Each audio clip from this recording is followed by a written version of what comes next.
Mumbai metro आणि Pune metro या दोन वेगळ्या गोष्टी आहेत. मुंबईचा विचार केला ना तर मुंबईमध्ये ऑलरेडी पब्लिक ट्रान्सपोर्ट होता, म्हणजे सबर्बन रेल्वे आहे. पॅरलली आपण ॲडिशनल म्हणून मुंबई मेट्रो झाली आहे की जी क्रिस क्रॉस करून वेगवेगळ्या एरियाजना जॉईन करते.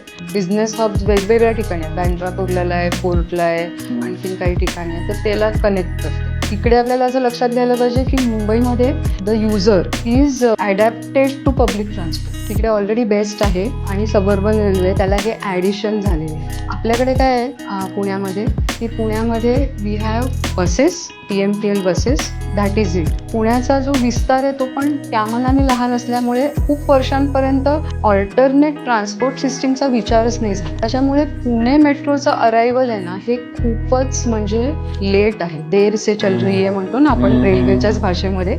It's a good thing that has happened. याच्यामुळे लोकांच्या अपॉर्च्युनिटीज आणि कक्षा वाढल्यात. म्हणजे somebody from Vanaz can go to Ramwadi खराडीला फॉर एक्झाम्पल टू वर्क, और somebody can go and that will happen in 45 minutes.